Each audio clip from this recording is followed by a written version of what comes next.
नमस्कार, आप देख रहे हैं हिंदस्टार। आपका बहुत बहुत स्वागत है। हिंदस्टार हिमाचल प्रदेश का आपका अपना चैनल। आइए शुरू करते हैं हिमाचल से जुड़ी कुछ मुख्य खबरें।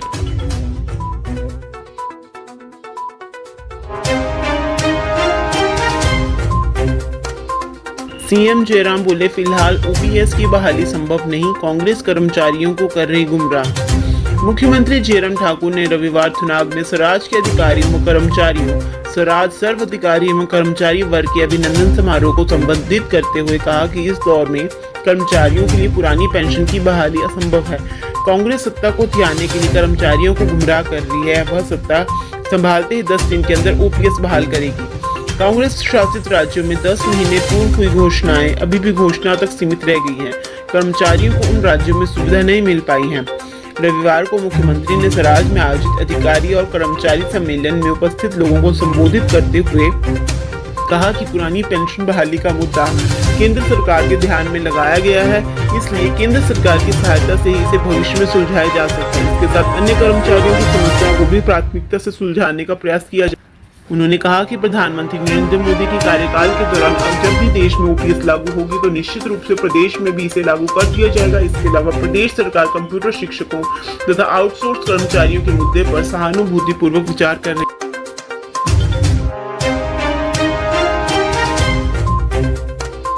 शिमला पहुंची सोनिया गांधी, बेटी प्रियंका के साथ छराबड़ा में बनाएंगी रणनीति। सोनिया गांधी शिमला में बेटी के साथ रहने आई हैं। हिमाचल प्रदेश में विधानसभा चुनाव का बिगुल बज चुका है। ऐसे में उम्मीद की जा रही है कि प्रियंका गांधी की रैली के बाद हिमाचल प्रदेश में सोनिया गांधी की रैली भी हो सकती है। प्रियंका गांधी के बाद अखिल भारतीय कांग्रेस कमेटी अध्यक्ष सोनिया गांधी भी अपनी बेटी के घर छराबड़ा पहुंच गई है। सोनिया गांधी सुबह चंडीगढ़ से सड़क मार्ग होते हुए शिमला पहुंची है। प्रियंका गांधी 4 अक्टूबर से शिमला में अपने घर पर छुट्टियां मना रही हैं। पहले 10 अक्टूबर को सोलन में प्रियंका गांधी की रैली रखी गई थी, लेकिन खराब मौसम के चलते इसको बदलकर अब 14 अक्टूबर को रखा गया है। इसी बीच सोनिया गांधी ने भी शिमला में बेटी का साथ रहने आई हैं। हिमाचल प्रदेश में विधानसभा चुनाव का बिगुल बज चुका है। ऐसे में उम्मीद की जा रही है कि प्रियंका गांधी की रैली के बाद हिमाचल प्रदेश में सोनिया गांधी की रैली भी हो सकती है।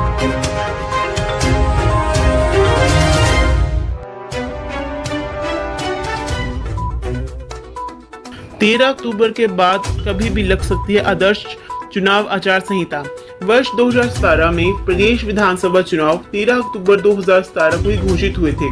इसके साथ ही आदर्श चुनाव आचार संहिता 13 अक्टूबर को लगी, तो उस वक्त तय हुआ कि मतदान 9 नवंबर और मतगणना 18 दिसंबर को होगी। हिमाचल प्रदेश में विधानसभा चुनाव के लिए 13 अक्टूबर के बाद कभी भी आदर्श चुनाव आचार संहिता लग सकती है। पिछली बार भी यह 13 अक्टूबर से लगी थी।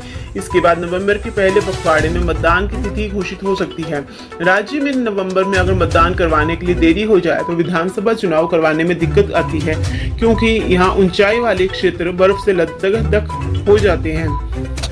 वर्ष 2017 में प्रदेश विधानसभा चुनाव 13 अक्टूबर 2017 को ही घोषित हुए थे।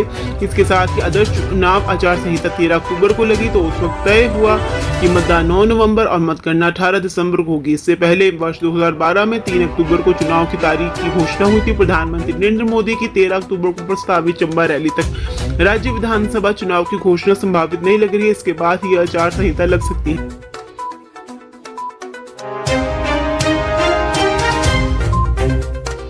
बेरोजगारी कालम, एक पद के लिए 4200 उम्मीदवारों ने दी परीक्षा। इलेक्ट्रीशियन की चाह में हजारों ने दी छंटनी परीक्षा। प्रदेश भर में हिमाचल प्रदेश कर्मचारी चयन आयोग द्वारा रविवार को विद्युत बोर्ड लिमिटेड में इलेक्ट्रीशियन के 112 पदों व जेओआईटी के 1 पद की भर्ती के लिए हजारों युवाओं ने अपना भाग्य आजमाने के लिए छंटनी परीक्षा दी। प्रदेश भर से बड़ी संख्या में आए आवेदकों को देखते हुए आयोग ने प्रदेश के अलग अलग हिस्सों में 60 परीक्षा केंद्र बनाए थे। प्रदेश में इन 60 परीक्षा केंद्रों पर हजारों युवाओं ने 2 स्मर्गो इलेक्ट्रीशियन पोस्ट कोड 973 के 112 पदों व जेओआईटी पोस्ट कोड 1000 के 1 पद के लिए हजारों युवाओं ने लिखित परीक्षा दी। इलेक्ट्रीशियन के 112 पदों के लिए 12000 से अधिक युवाओं ने आवेदन किया था।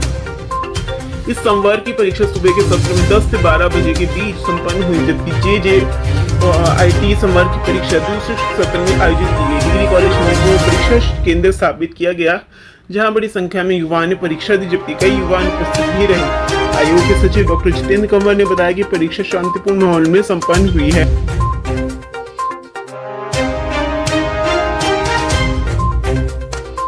कुल्लू दशहरा भगवान नरसिंह की जिले में जमकर झूमे देवरू। सोने चांदी के मुख मोहरों के साथ सजी देवी देवता के जेतेवरत से जिलेब आकर्षण का केंद्र बनी। इस अलौकिक के नजारे को कई देशी विदेशी सैलानियों ने अपने कैमरे में कैद किया। देवी देवताओं के महाकुंभ अंतर्राष्ट्रीय कुल्लू दशहरा उत्सव के 5वें दिन रविवार को भगवान नरसिंह की भव्य जलेब निकली। ढोल नगाड़ों के थाप पर जलेब में सैकड़ों लोग देवता के साथ झूमे। ढालपुर में दशहरा मैदान में राजा की चांदनी से शुरू हुई जलेब यात्रा उपायुक्त कार्यालय, क्षेत्रीय अस्पताल कुल्लू, कला केंद्र और ढालपुर चौक होकर शाही अंदाज में आगे बढ़ी। सोने चांदी के मुख मोहरों के साथ सजी देवी देवता के देवरथ से जलेब का नजारा आकर्षक का केंद्र बनी। नरसिंह की जलेब में जिला कुल्लू के बाहरी सिराज आनी के देवताओं ने भाग लिया। ढोल नगाड़े, करनाल, नरसिंगो, बगौर, शहनाई की स्वर लहरियों के बीच देवव्रतों के साथ सैकड़ों देवरू नाचे।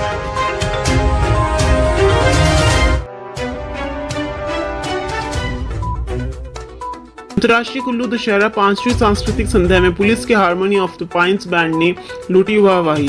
हार्मनी ऑफ द पाइन्स के कलाकारों ने अंतर्राष्ट्रीय कुल्लू दशहरा उत्सव की 5वीं सांस्कृतिक संध्या में खूब रंग जमाया। पुलिस बैंड के ग्रुप में सभी पुलिसकर्मी शामिल हैं। देश के विभिन्न हिस्सों में इन कलाकारों ने खूब नाम कमाया। लालचंद प्रार्थी कला केंद्र में मंच पर वर्दी में इन पुलिस कर्मियों ने एक के बाद एक दमदार प्रस्तुति दे लोगों को नचाया। जाने मन तेरे दो नयन, कचरारे कचरारे तेरे कारे नयन गाकर इन कलाकारों ने रंग जमा लोगों को झुमाया। भारत हमको जान से प्यारा है, संदेश आते हैं, दिल गलती कर बैठा है, कोई मिल गया से भी उन्होंने खूब मनोरंजन किया।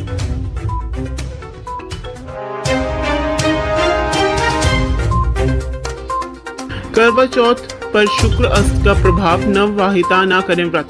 इस प्रकार शुक्र के अस्त होने के कारण सिर्फ वही सुहागिन व्रत कर सकती है जो पहले से करवा चौथ का व्रत कर रही है। करवा चौथ पर इस बार शुक्र अस्त का प्रभाव है, ऐसे में नव विवाहित महिलाएं इस साल व्रत की शुरुआत ना करें। इसके अलावा जो महिलाएं व्रत का उद्यापन करवाना चाह रही हैं वह भी शुभ नहीं है। राधा कृष्णगंज मंदिर के पुजारी उमेश नौटियाल ने कहा है कि हर साल कार्तिक माह के कृष्ण पक्ष की चतुर्थी तिथि को करवा चौथ का त्योहार मनाया जाता है। करवा चौथ पर सुहागिन महिलाएं सुबह जल्दी से उठकर स्नान कर 16 श्रृंगार करते हुए व्रत का संकल्प लेती हैं।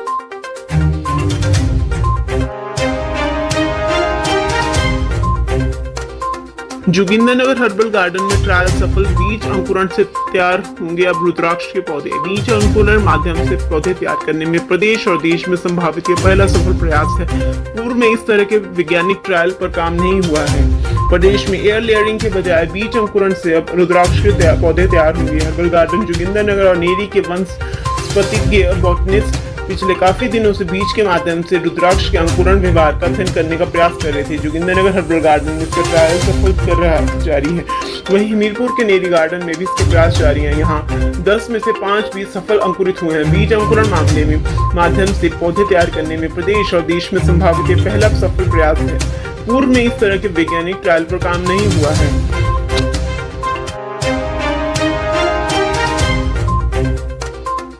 उम्मीद की मशाल, बिना किसी मकसद के 14 अनाथ बच्चों को मां बन पाल रही सुदर्शना। वर्ष 1977 में सुदर्शना ठाकुर ने जरूरतमंद बच्चों को देखा, तब वे काफी छोटी थे। इनमें से किसी की मां नहीं थी तो किसी का पिता नहीं था। इन बच्चों को सुदर्शना ने अपने परिवार में शामिल किया। मनाली में राधा एनजीओ के संस्थापक सुदर्शना ठाकुर 14 गरीब और जरूरतमंद बच्चों के लिए किसी फरिश्ते से कम नहीं है। इन बच्चों को सुदर्शना ठाकुर न केवल मां बनकर पाल रही है बल्कि उन्हें पढ़ा लिखा कर अपने पैरों पर खड़ा होने के काबिल भी बना रही है। इसके लिए सुदर्शना को प्रशासन और सरकार की ओर से कोई मदद नहीं मिली है। अपनी मेहनत के दम पर वे बच्चों को पालन पोषण कर रही है। सुदर्शना ठाकुर की राधा एनजीओ के पास 14 बच्चे और एक बुजुर्ग हैं।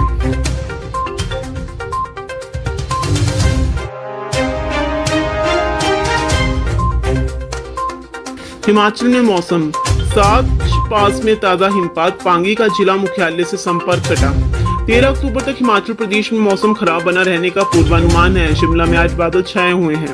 हिमाचल प्रदेश में सोमवार को जारी येलो अलर्ट के बीच जिला चंबा के साच पास में बर्फबारी हुई। समुद्र तल से 14,500 फीट ऊंचाई पर स्थित साच पास में बर्फबारी होने से जनजातीय क्षेत्र पांगी का जिला मुख्यालय चंबा से संपर्क कट गया है। रविवार देर रात मौसम के बदले तेवर के साथ हुई बर्फबारी ने लोगों की मुश्किलें बढ़ा दी है। चुराह विधानसभा क्षेत्र में सोमवार सुबह बूंदाबांदी होने से क्षेत्र में ठंड बढ़ गई है। 13 अक्टूबर तक हिमाचल प्रदेश में मौसम खराब बना रहने का पूर्वानुमान है। शिमला में आज बादल छाए हुए हैं। रविवार रात नैना देवी, मनाली, सुंदरनगर में बारिश रिकॉर्ड हुई है। न्यूनतम तापमान में कमी आने से प्रदेश में सुबह और शाम ठंडक बढ़ गई। हिमाचल की हर खबर पाने के लिए हिंद स्टार से जुड़ें।